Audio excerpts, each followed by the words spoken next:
Hello guys! Welcome muli sa Noah's Garage.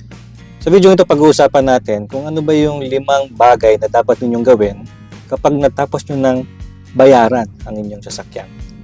So aminin natin, karamihan sa mga car owners ay hindi naman nagbabayad ng cash kapag bumibili ng sasakyan, lalo na pag brand new. Yung iba nga kahit bumibili ng second hand, ay hulugan pa rin.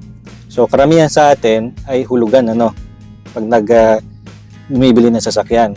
Ako, karamihan sa mga sakyan ko, hulugan din naman. 5 years yung kinukuha ko. So, kwento ko sa inyo, share ko sa inyo yung mga na-experience ko tapos ko hulugan yung Montero tsaka itong recently, itong Hyundai Cassin. Ano ba yung mga dapat ninyong gawin? Kasi kapag na-pay off nyo na sa sasakyan ninyo, hindi pa doon natatapos. Okay? So, ano yung 5 bagay na yan na share ko sa inyo? Okay, first step. Nabayaran nyo na, na-pay off ninyo na. Kung saan yung branch ninyo na bangko, for example, ito sa Hyundai Cassin natin, BDO ito, guys, BDO. So, pupunta kayo sa branch ninyo. Pwede kayong kumuha doon ng Certificate of Full Payment kung hindi nyo pa maasikaso yung release of chattel mortgage. So, para sa akin, sa experience ko dito sa Hyundai Cassin, pumunta ako sa BDO, headquarters nila dyan sa may Ortigas. So, doon ko kinuha yung release of mortgage tsaka yung mga cancellation of documents. So pupunta kayo roon, wala kayong babayaran, kukunin nyo lang, pakita nyo lang yung proof na kompleto na, paid off na yung inyong sasakyan. Bibigyan kayo doon ng mga cancellation of documents, release of chattel mortgage, tapos instruction kung saan kayo pupunta sa susunod.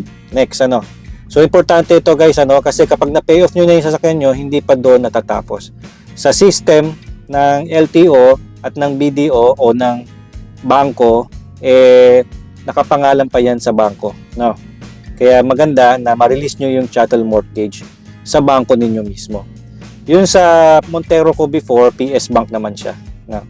So, talk to your bank. Kapag tapos nyo na i-pay off, nabayaran nyo na yung uling month ninyo, punta kayo sa bangko ninyo, tapos tanungin nyo kung saan i-release yung mortgage, saan kukunin yung release of mortgage, tsaka yung ibang cancellation documents. Tapos pumunta kayo doon, pagkatapos pumunta doon, humingi kayo ng mga documents na nasabi ko, and then may instruction sila.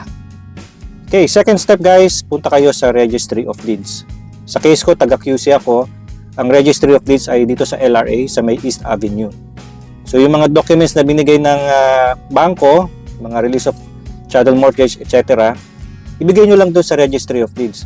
Tapos may babayaran kayong small amount, and then sa kaso ko, naghintay ako ng 1 week bago na-release yung encumbrance papers, yung mga release papers.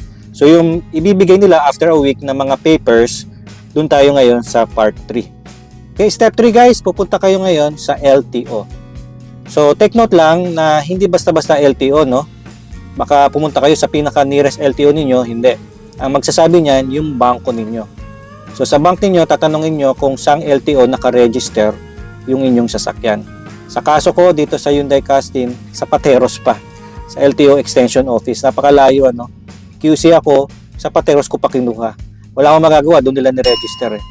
So pag pumunta kayo dun sa LTO registered, yung kung saan nakaregister yung sasakyan ninyo, naghihintay lang kayo, i-stencil nila yung makina ninyo, tapos may mga papers, bibigay nila ngayon sa inyo yung bagong OR/CR ninyo. Pero syempre yung pinaka-OR ninyo, yung first time na nakuha ninyo yung OR nung binili nyo yung sasakyan, huwag nyo iwawala. Pero bibigyan na kayo ng bagong OR at bagong CR. Ito yung akin. Ayan. Bagong Certificate of Registration. So dito, hindi na naka-encumbered yung aking sasakyan. So hindi na siya naka-tied sa BDO. Ibig sabihin, fully owned ko na siya. So yun lang gagawin ninyo guys, kapag fully owned na ninyo o fully paid na ninyo yung inyong sasakyan. Una, punta kayo sa bangko ninyo. Pangalawa, sa Registry of Deeds. Pangatlo, sa LTO. Pero meron pa kayong dapat gawin. Ano yung step 4? Pagkatapos ng sabi ko kanina, kailangan ninyo makipag-usap sa inyong insurance provider. For example, ngayon, May ngayon, natapos yung bayaran, April yung sasakyan ninyo. So, meron pang ilang buwan yung natitira para sa insurance ninyo. Ang gagawin ninyo ngayon, talk to your insurance provider, sabihin ninyo na na-pay off na ninyo yung inyong sasakyan.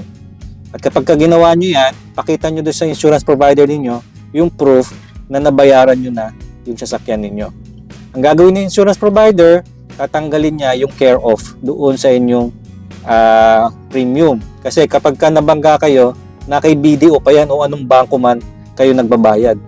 So, yung beneficiary, ilalagay ng insurance provider na sa pangalan mo. Okay? So, pagka nabayaran nyo na, kailangan talk to your insurance provider. At syempre, kapag kabayad na, meron na kayong freedom, guys, na sa next year, pwede na kayong i-neglect o huwag na kayong bumili ng insurance ng insurance premium kasi dagdag gastos yan. Kasi ako ganun, hindi na ako bumibili ng premium sa sasakyan ko kapag ka na-pay off na. Pero nasa inyo yun, guys, pwede naman kayo humingi ng discount. Kasi kapag ka hindi na binabayaran sa bangko ang sasakyan, yung premium mababa na.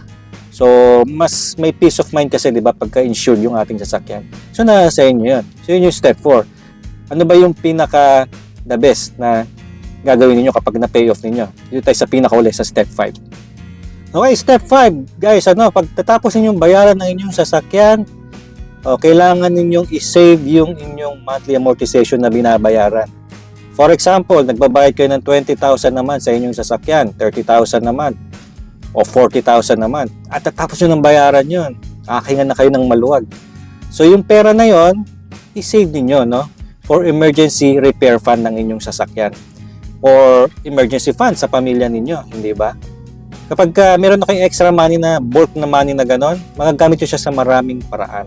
Siyempre, yung sasakyan ninyo nangangailangan yan ng mga cost kasi may maintenance siya, Huwag na huwag ninyong i-neglect ang PMS, ang maintenance ng inyong sasakyan kahit na bayad na siya. Okay? Dadalhin nyo pa rin yan sa kasa or kayo mismo magme-maintain yan. Bakit? Para ma-maintain niyo yung resale value niya, di ba? Maganda 'yon. So kapag may extra money kayo, edi ipunin niyo. It's either na pang down payment ninyo sa susunod yung sasakyan or pang-invest sa mga business, hindi ba? So wag agad kayo bibili ng sasakyan agad-agad kapag natapos yung bayaran yung inyong existing na sasakyan. So ayaw ko lang naman 'yun Pero syempre sa inyo 'yun, guys, Ika nga enjoy the fruit of your hard labor, di ba? Enjoy niyo na yung sasakyan ninyo. Alright, guys, so yun yung 5 bagay na dapat nyong gawin kapag natapos ninyong bayaran ang inyong sasakyan. So sana may natutunan kayo sa maikling video na to, guys, Maraming salamat sa panonood. Pag-isuy na mag-like at mag-subscribe kayo sa Noah's Garage.